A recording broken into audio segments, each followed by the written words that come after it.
Opakro nyikwara mogiro kamana nyako kitera mogi TV kaune wang sai chenro maro marangich welo wantiere ka gi Belinda Phillips nyarge makala kaka jaloko marwa bange buch jopiny sa dek kanyaseo yie to bro gombaka gi jopiny ngeny gi bro wuoyo kani counties mopogore ma Migori nitiere, Kisumu nitiere, Mombasa nitiere, wadhi winjo pachgi e wach mar mibadhi mogo touch e od bura to mano be mbaka mwadhi goyo gi Wycliffe Omondi ma bro bedo studio ka endi en jasiasa to gi David Oyaro men japuonj gi bro bedo ka endi mondo ginyiswa ne pachgi ni gin gineno nang'o e weche mag mibadhi makoro ogo touch e od bura ni ang'o manyaka koro tim mondo wach mar mibadhi odog chien. Wimbe dwa rinjo pachi 2-3-6-0 e kaka inyalo yudo wan kaka pile nyinga Trevor Ombija Jandingo Panga Jonyakach Dendo Ombija Taya Nyakwar Guok Ocha Pesa magi weche manyien ma wan go. Doho chunga put manyo chuogi gi jatend piny Kenya William Ruto mar kedo gi mibadhi. Mibadhi osebet Kenya ka kinde gi kinde ma pogruok en ni Ker William Ruto nyocho makre sana gi wabunge iwinjoga ma onge pogruok gi executive gi legislature kod judiciary. Paro medo wuok ewi seyo ne jood bura ewi kawa soya moko kuom jotelo gi jopiny omedo siemogi. Right now we have increased the numbers. We had around 8 fan zones on Sunday. Now we will have 13, across the city. Sirikal omedo kwan kuonde ma johera mag adhula biro nene tugo e kind Kenya gi Madagascar.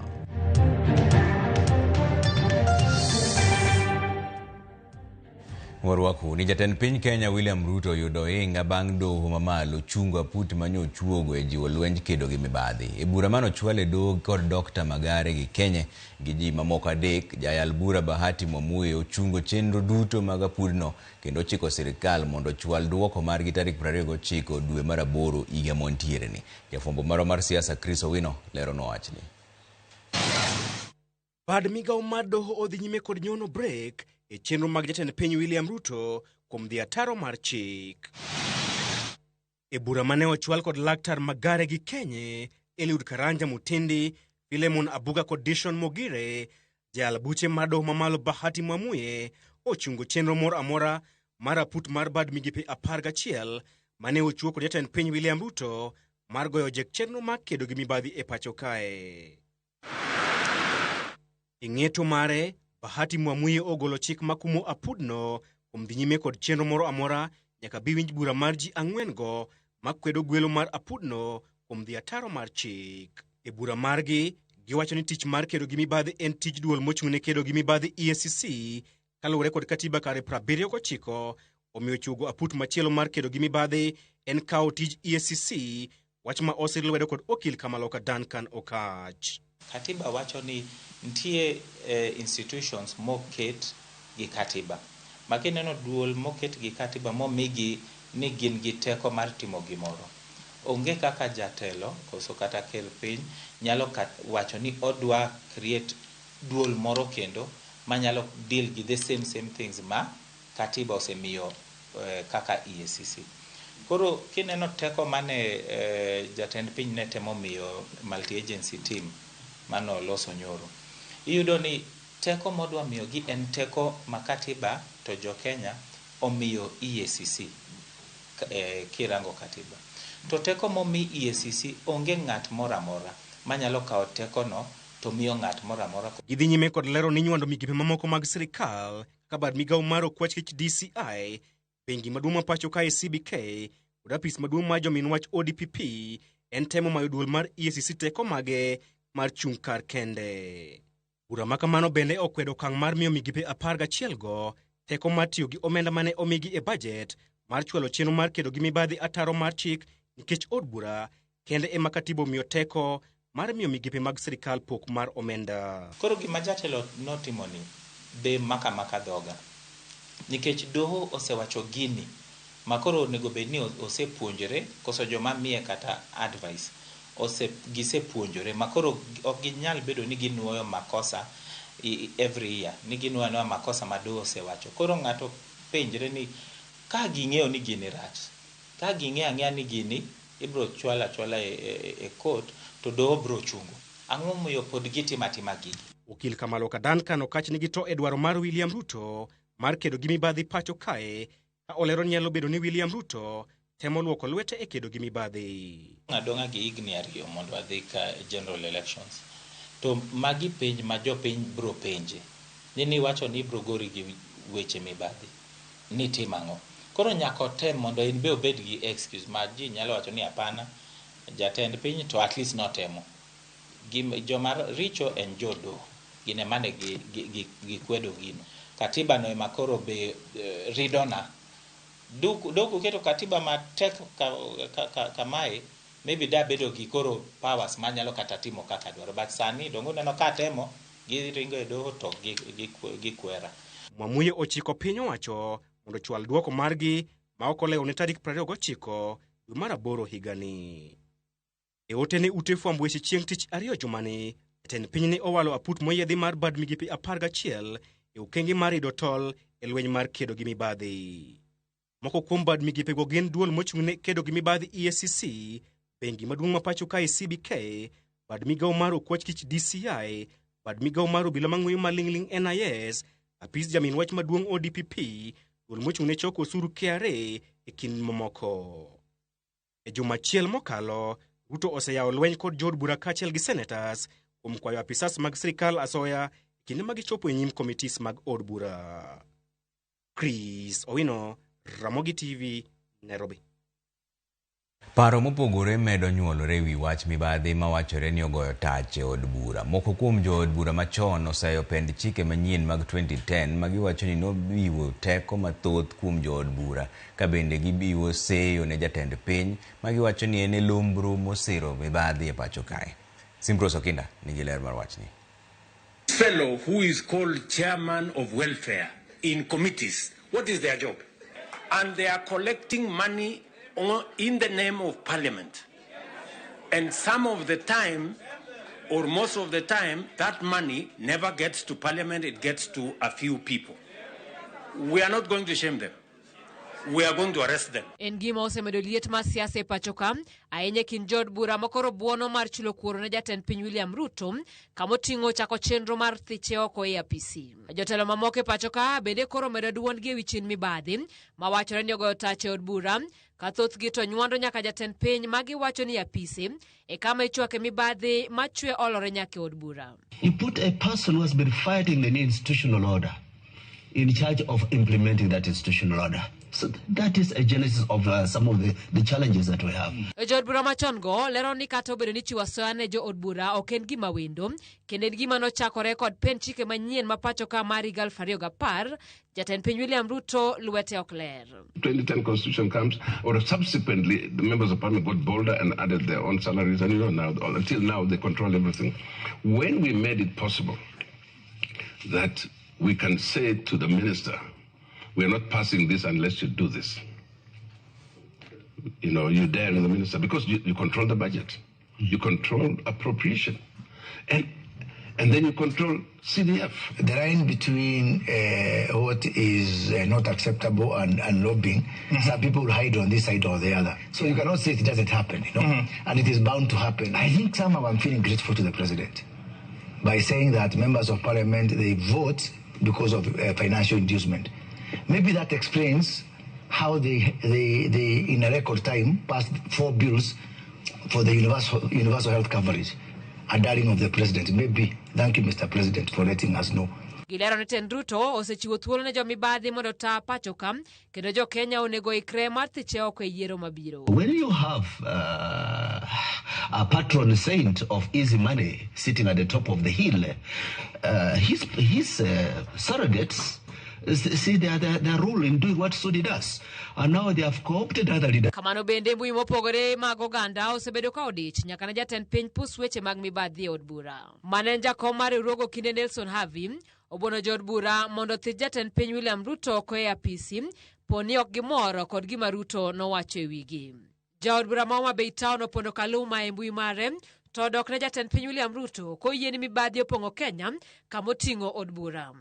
Ojiwo jood bura mondo yie kendo ka okang' mar kedo gi mibadhi kar tuo dhoggi. Jopiny ni kod geno ni ywaruok ma kama e kind jotelo biro nyago lemo kendo konye kedo gi mibadhi ma osemuonyo omenda jopiny matara higni buora sani. Simfros Okinda, Ramogi TV. Kweth josiasa motenore gi ogai mar DCP Rigathi Gachagua oyango ni jatelo no biro donjo pacho ka endi kowuok e piny mar Amerika kiny, kendo ni bang'e obiro bago romo gi jopiny kuonde mopogore opogore chuny boma ma Nairobi ka. E kinde mane gitwak gi jofwambo, jotelogo kotelnegi kod Cleophas Malala oyango ni giseoro ote ne obila mondo chiwnegi arita, kendo ni kik giser tulo ma giwacho ni giseyudo maling'ling' ni jotelo moko temo geto Gachagua e kinde romogi gi jopiny odiochieng' makiny. Kano duoko jotelogo, ogai mar obila Douglas Kanja okoni gibiro keto kwe kaka pile. We are well informed and we know that tomorrow national security agencies will be in tow both at the airports and during the procession. As such, we want to make this clear. We are a peaceful people, and our meet and greets the Nairobi people tomorrow is as such. Kwetu ni kuwasili ya kawaida kama Mkenya mwingine ule anarejea injini. Kwa hivyo sisi hatuna shida hata kidogo. Akifika anafika na kuelekea kama wale wengine vile wanafanya, sio? Na ningekumbusha zaidi, sisi wajibu wetu ni moja, kuona tunaweka usalama vile inatakikana kwa nchi yetu yote, what we call safety and security to the people. Na kwa wale wote ambao mtu yote akivuja sheria bila shaka pia na anashughulikiwa namna hiyo kwa mujibu wa sheria. Kwa hiyo msimamo wetu ni tunatarajia yakifika atakuja tu kama Mkenya mwingine ule, anaingia tu hapa nchini alafu na anaelekea kulingana na mipango yake imepanga. Moko kuom jopuonjre mag kuonde tiegruok mamalo koro ywak ni jumbe osekalo nyaka ne giyudo ote machuok ni omenda mar somo mar HELB osechwal negi e bengi, to nyaka sani pok giyudo pesago. Jatend migawo mar somo to nyolero ni omenda osegol ni chenro mar somo kokalo e agulu mar HELB. Kaka Judith Omondi leronwa, moko kuom jopuonjrego modonjo e higi mokwongo kata kamano oseyudo omenda mar dak miluongo ni upkeep. Tich ariyo mar tarik 19 dwe ni jatend migawo mar somo Migoso Gamba nyochwalo oboke manyiso ni migawo no osechwalo omenda mar somo mar HELB maromo bilion 9.5 ne kuonde tiegruok mamalo ma opogore pachoka. E omenda ni ripod Gamba oyango ni maromo bilion 5.8 ochwal ne skunde ka bilion 3.7 to keti e bengi mag jopuonjre kaka omenda mabiro tayogi e yor dak kod chiemo. E yorwa mar fwambo kata kamano, kalore gi ywak ma osebedo chien e wi deko mar omenda gi, walimo mbalariany ma Kisii University, jopuonjre ma watwakgo koni koro en jumbe nyaka ne giyudo ote machuok mayango ni ne oseketnegi omenda ka nyaka sani kata siling pok gineno e aguchegi mag bengi. Sirikal no onyisowa ni gibiro chiwo pesa mar HELB. HELB ne ema konyo nyithindo nikech e mbalaka wa nyithindo mowuok kuonde mopogore opogore, to pesa no ema konyowa e yore waduto. Pesa ne ema nyiewo gik mwachamo, pesa ne ma jok moko chulo kata rent, moko be chulo godo mana fees. Koro en kwa modwa tero ne sirikal mar Kenya motel gi jatend migawo mar somo Migoso Gamba. No wacho ni pesa osabedo disbursed, to kwang'iyo to pesa no onge. Koro en kwayowa madwaro ni sirikal koyie to winj kwayowa mondo pesa no kel, nikech pesa no ema konyowa e mbalaka, nikech sani josechako duogo e skul. Giseluwo ndach omenda ni nyaka e telo mar kar tiegruogno poni mar somo osechwal duoko magiyudo kata kamano ok duok geno. Nimepewa loan of 34,884. They are sending me an SMS that it has been paid to my student account, and then they are telling me to visit the student finance. Nikienda student finance, they are saying that the money is not there. So I want them to be clear that kama wamelipa hii pesa tujue. Kwadwa koko nikech kiwacho gi koko to wabro kos. Kwayona en ni mondo wang'ie uru kaka fino dok piny. Mokwongo ok wago aga koko kata kok wachul school fee, ok wago aga koko ni wago koko non. Moko kuomwa wan jonyuol kendo wan ema wachulo pesa kaka jonyuol. Omiyo kwayona en ni mondo ging'ie school fee no oduog piny. Kata kamano jopuonjre 136 ma owinjo riwre kod higa ma okwonge mbalariany ma opogore e pachoka ne oseyudo omenda mag HELB kata bed ni oro kwayo pod dhi nyime ne jopuonjre mamoko. I have issued a statement showing that as at Friday 15th, 136,000 students had applied and been allocated the HELB loans and all that. The others have not. And the portal or the application room is still open. They are still allowed to continue applying. Migao mar somo nyicha oduoko piny nengo mar somo kudata malapa gabich nyaka 40. Thoth mbalariany kata kamano pok oketo e mbui nengo manyien mar somo bang' duoko gi piny kudata malogo.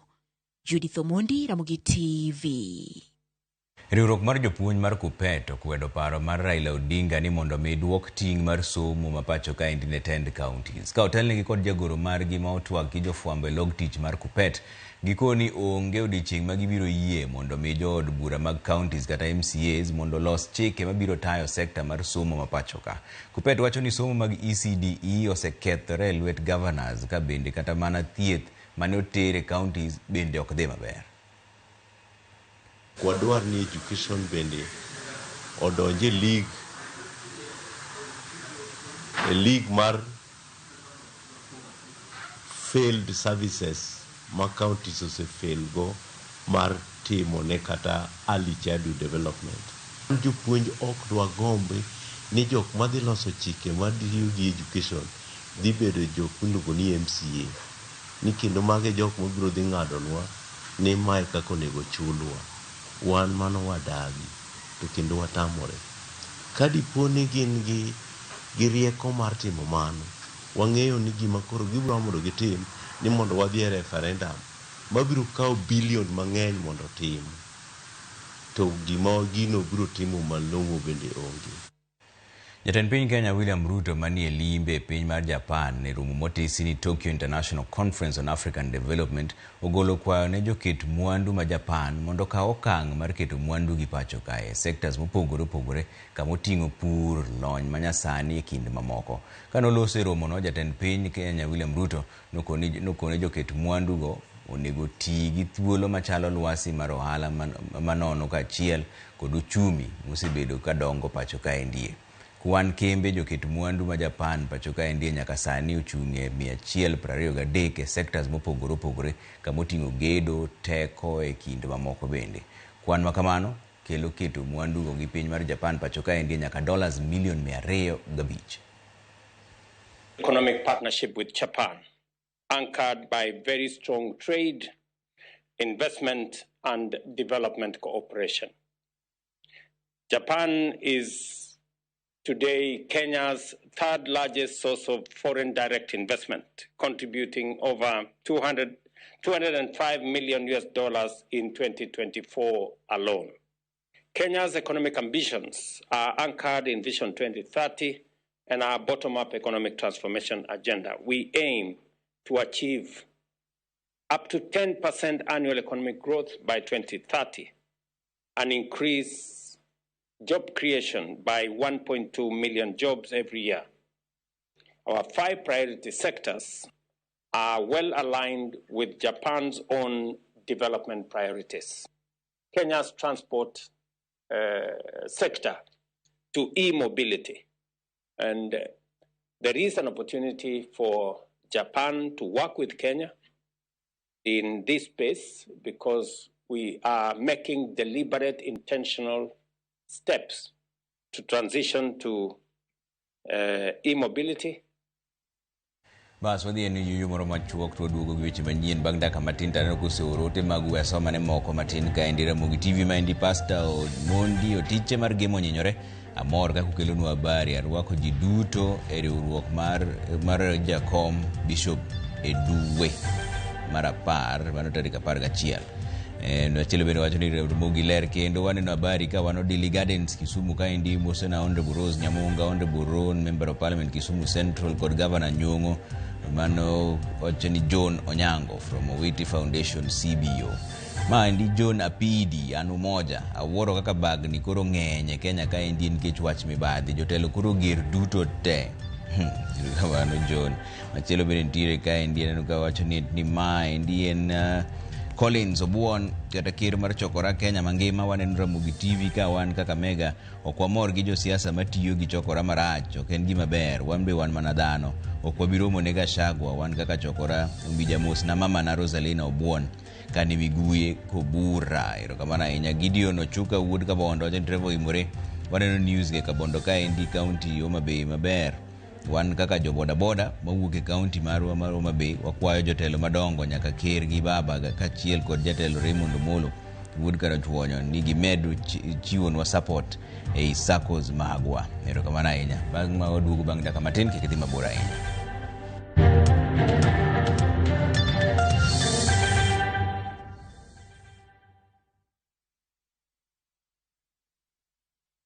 Saa zingine mambo kupata bila plan. Gas ndio imeisha, landlord akuache upumue, mtoto ni mgonjwa na bado ni mid-month. Usijibox kwa noma. Piga *531# and sort your emergencies with my Mobi Civil Servant Loan, iwe usiku au mchana. Kama wewe ni civil servant, sasa uko sorted. Dial *531# and get up to 20,000 shillings and pay from your next payslip. No paperwork, no guarantors, no drama. Ni wewe tu na simu yako. Register now and see your limit in seconds. Built for Kenyan civil servants. My Mobi, iko sorted.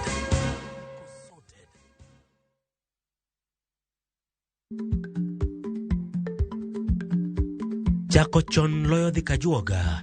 Ma tiende ni bedo gi ikruok momondo, geng'o masiche kod midhiero mang'eny mabiro e ngima dhano.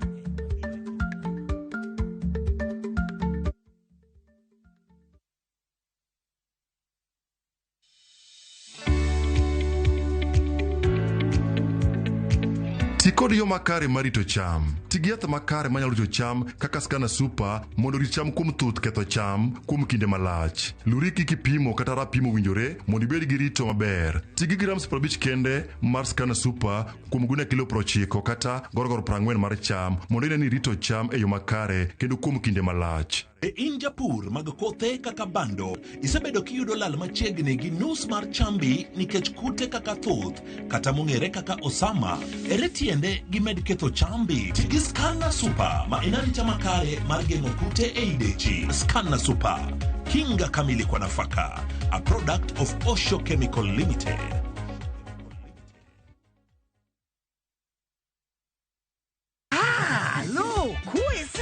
E gweng'ni, wach landore mapiyo moloyo ote mar pesa. Kendo nyiero en chenro mar oganda.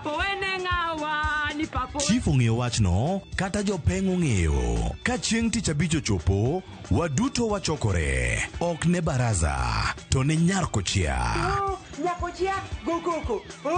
Nyakochia, toksi. En chenro ma gik moko duto ng'aw malo mokalo tong'. Chakre sigendni, weche miwacho. Pato akanyi leo chunya, nonyuoli pure. Riwre uru gi oganda duto, kendo we uru wanyier ka gima okochuno ni ng'ato chul puothe no. Kokija richo, ting' badi malo, Jehova Nyasaye golo nyaka muponde ndalo. Nyarkochia, tich abich, saa 1:45 otieno, mana e Ramogi TV.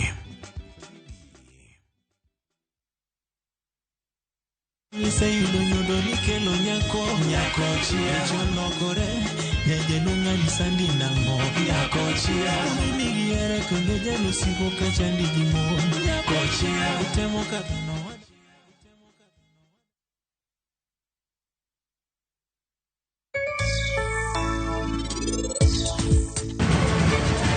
Rajiv, en ang'o marach kodi? Wan wadhi nyime gi puja. Ket simro mabor.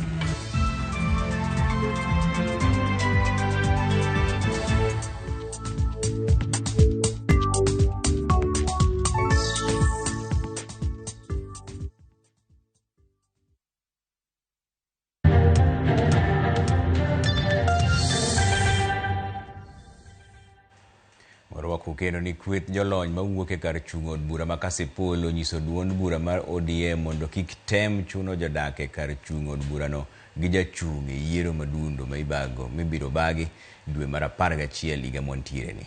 Gikoni ODM nyaka koro tim welo mar jochung' e yo ratiro. Jafwambo waro Ali Abich miyo ler mar wachni. Samala pdogi ndong ne komod bura ma Kasipul yiero madundo ne bago dwe mar 11 higa ni dhi nyime gi kesera mar ombulu e gwenge mopogore ka chud bura ma Kasipul motelo ne welo mar ng'atno madhi fwadho bandera mar duond bura mar ODM e yierono. Moko kuom jolony ka chud bura ma Kasipul onyiso tend duond bura mar ODM mondo kik chungi gi jalar komod burano ka otelnegi kod Tom Okoko gikone duond bura mar ODM mondo bi ota welo margi yo ma oyanga maonge mibadhi e chenrono ka giwacho ni gin kod luoro ni poni ODM ok otimo welo chilo makare to nyalo go chuny jogo ombulu ma Kasipul. Ok wadwar ni candidate moro bedo forced on the electorate ma Kasipul. To nikech magi emomiyo koko osebedo ka in the past. Picking candidates through systems of ma otime nomination. Ma ODM miya ng'ama gine magiyiero otiko. Wach miyo ng'ato otiko Kasipul ka wang' ni ok wadwar. Ok wadwar ni mondo ODM otim makosa ni gimiyowa candidate. Wan jo Kasipul wiwa ler kendo wan gi yowuotwa mochung'. Wadwaro ni mondo jo Kasipul owenegi thuolo mondo giyier ng'at ma gidwaro. Giwe jopiny mondo tiko oyud gi ng'ama jopiny dwaro. Ok ng'ama gine magichuno wago. Kane giloso romo margi e boma ma Oyugis, ne gikone jotelo mag ODM mondo kidonjore wach yiero ma Kasipul kata yiengore kuom jachung' moro e yiero madundono, ka giwacho ni mano nyalo go chuny johera mag ODM e kachud bura ma Kasipul. Onego bed ni ODM kaka party oseng'isowa ni gidhi timo gik moko nang'o. To kaluwore gi kaka jakom mar party ma Homa Bay ma Kenya mzima okawo stand ne kuom ng'at achiel, miyo jo mochungi te ok nigi geno. To jowa mochungi te kapok olornegi mar dhi independent, wabro bedo piny kaka jo mochung' to wa decide ka party ok decide on gimonego tim. King'iyo Kasipul kaka wuono, tibro yudo ka ji mang'eny nyicho wuok modhi e UDA. Mana nikech gik matimore e party maglalo geno kuom jopiny. Bende gijiwo tend duond bura mar ODM mondo rotimo welo mar jachung' makoro dhi fwadho bandera mar duond bura ne yiero madundono mondo mi jochung' kik bed kod kibaji ka thuolo mar welo rumo. Wadwaro ni mondo chamo maber mwahero mar ODM mondo mi wadhe ODM calendars for primaries. Ok wadwar ni wakuod wi the right honorable Prime Minister Raila Amolo Odinga ka dipo ni ng'ato nyalo dhi gi party mopogore gi party mosebedo kwa support. To ka gidagi, to juma tok election, unune ka Kasipul ka bondo o disappoint. Nyaka sani ji moinga paro osenyiso dwaro margi mar dhi laro kom od bura ma Kasipul. Tarik 27 dwe mar 11 higa niendi, jodak e kachud bura ma Kasipul biro dhi debe ka giyiero jaod bura manyien bang' tho ma jaod bura machon ma Kasipul ong'ondo were. Jogo eko mane sektas mopogore kachud bura ma Kasipul kaendi dwani mondo duond bura mar ODM obi otim yiero makare e kinde jotelo makoro wuok oko kalado kom od bura ma Kasipul. Ali Abich, Ramogi TV, Homa Bay. Jokanyo mawuok e sectors mopogore opogore dwaro ni mondo sirikal oket okenge makare mag puonjo jochiw thieth lony mar konyo mine mosechopo e giko mar ria ma en ranyisi mar wito nyalo mar bedo kod nyodo kata iluongo ni menopause. Kaka Cynthia Onyango miyo ler, jotelogo wacho ni kata obedo ni menopause biro kod midhiero mopogore opogore, oseyangore ni joma mine onge kod ng'eyo mowinjore mar kaka ginyalo ritore e kinde ma gichopo e menopause. Twak ewi giko mar ria e ngima ng'ama miyo makelo chung' mar nyodo ma bende ong'ere kaka menopause osebedo moko kuom twak ma ineno kaka makelo koyo e kind oganda kaluwore ni jopiny onge kod lony kata ng'eyo ewi menopause, ahinya to nikech itude machiegni kod twak mag timo hera e ngima ng'ama miyo.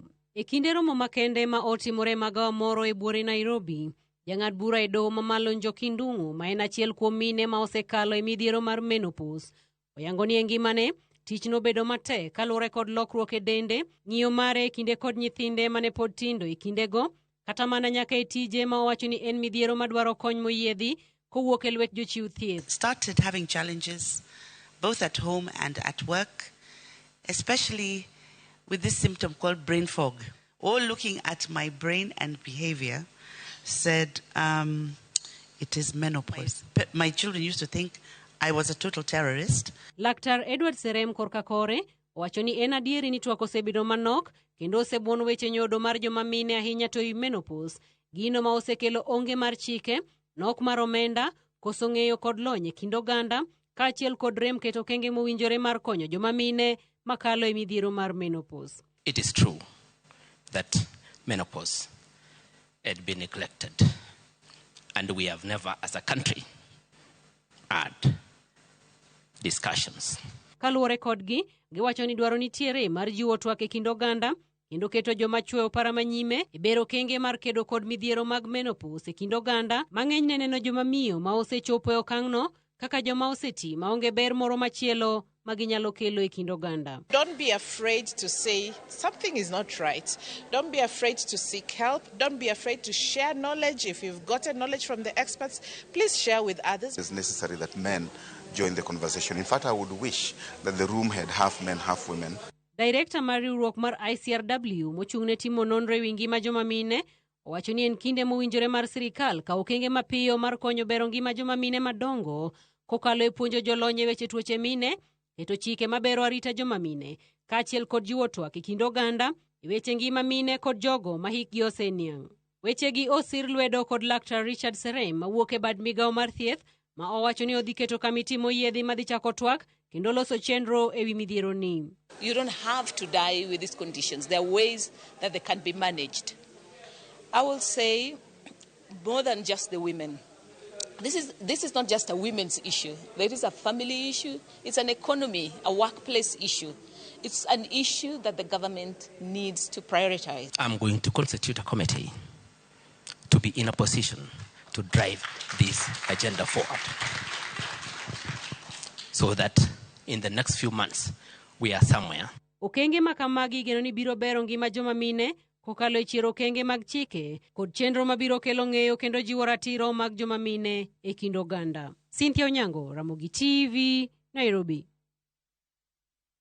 Tend County ma Migori ka otenore kod riwruok mar Journey by Grace Mission of Compassion mawuok e piny Amerika ochako chenro mar gero kar thiedho tuo mar ringa mar remo kata sickle cell anemia e boma ma Kehancha mani Kuria West. Gedo mar kar thiethno manengone romo siling milion 2.4 ne osidhi kod gavana ma Migori Ochila Yako. George Juma ni oler.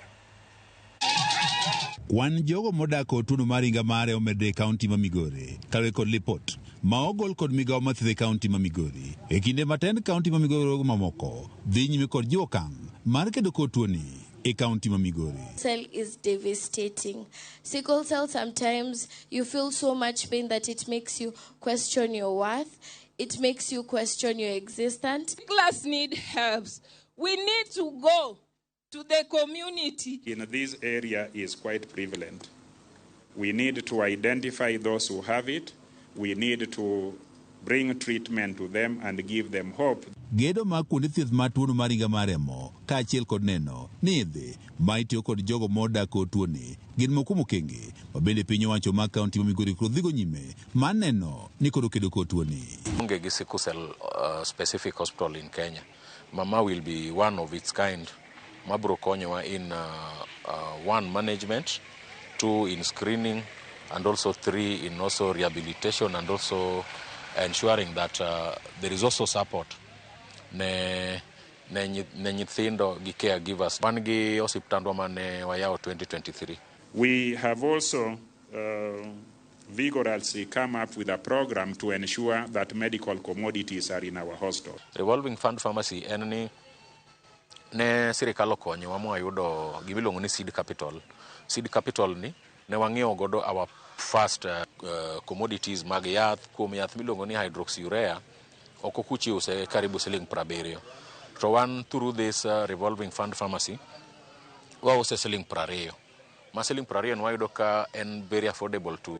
Malo ji gana ariyo osebedo ka chopo e kuonde mag thieth dwe ka dwe mondo oyud thieth e kaunti ma Migori ka bende ichich ne pontie kwan oganda mathoth ma bende pod pontie pacho kendo ok dhi osiptal nikech akweda kaachiel kod luoro. Paro ni nyithindo gi gin outcast, gin chalo jok ma ochien oir, koro mane ma miyo koro gipandogi. Then the stigma is also very, very high. Apisa mochune kedo kod tuoche mok gami kaunti Migori Pololik wacho ni e kind jogo mawuok e anyuola achiel gin mokuom gigo eko mosemiyo tuo maringa mare mokoro osemedre to ahinya e gwego ma Kuria. Ginyuomore within machiegni e uko.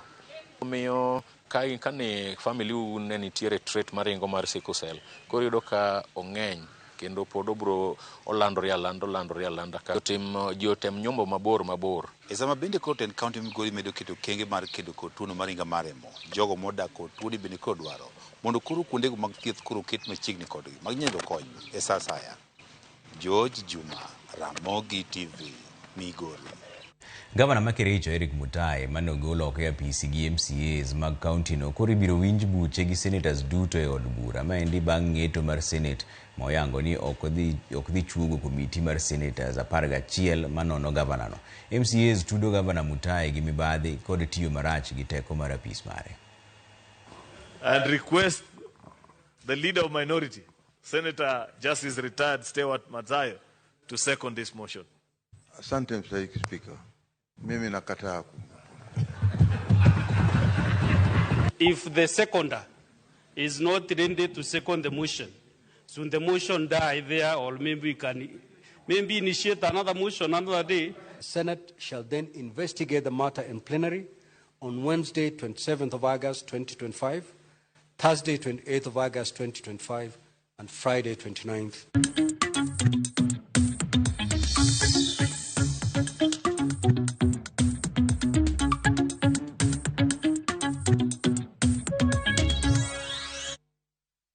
Donyalo chimagwala ni jo bodaboda e boma ma Oyugis onyis mondo ti kanyakla kuom yore mag kedo gi timbe mag maundu ma osebedo ka medore ne sekta no. Juma mokalo achije ariyo mag kuo apiko ne onegi e alwora no ka ichich kodgi kuom nyayo kuo mag apiko. E romo mane okelo kanyakla gi winjore mar tiyo kanyakla mar thiro njore ma kamano.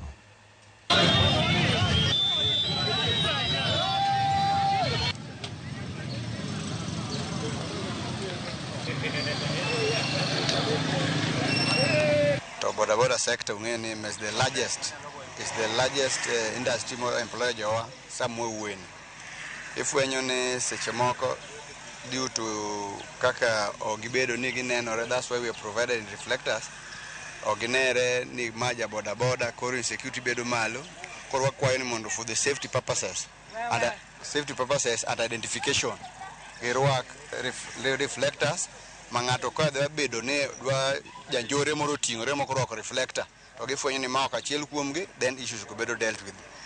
Kata sama owuoyo ni japiko manjinego rawo ikoro to onge.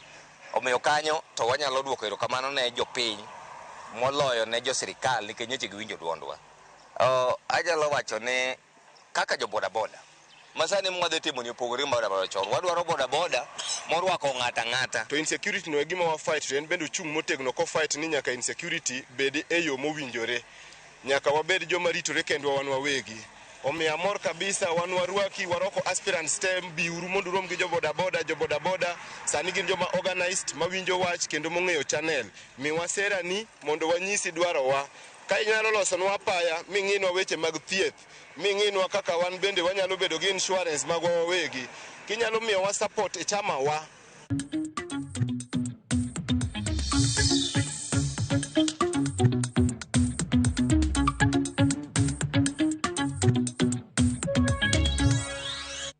Bas wadhi yuyo moro machuo kodogo bang' dakika matin.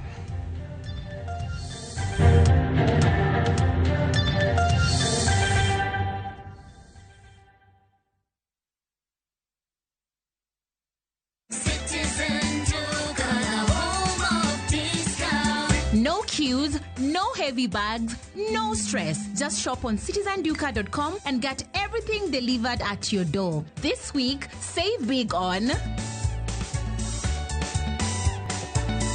new offers drop every week. We deliver across Nairobi, Kiambu, Thika Road, and beyond. Shop now on www.citizenduca.com or on the View Sasa app. Citizen Duca, the home of discount.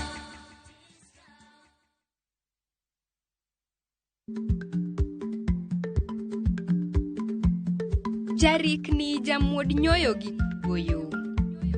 Matiende ni dhi matek maok inono maber samoro nyalo miyo ng'ato midhiero.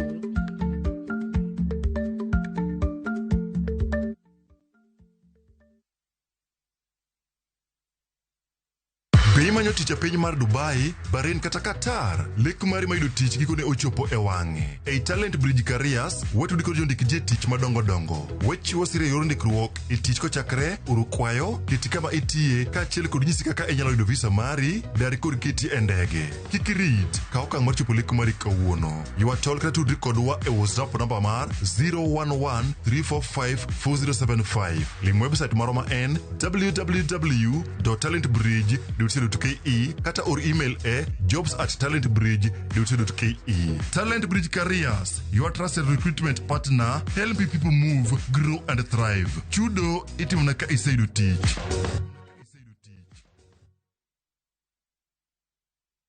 Introducing Wigo, your trusted ride. The ride with the most reliable, verified, efficient, and transparent drivers. With fabulous cashback incentives for passengers, each trip on Wigo feels like an upgrade. Download Wigo from Play Store or App Store or SMS Wigo to 20425 and ride with confidence. Wigo, let's go.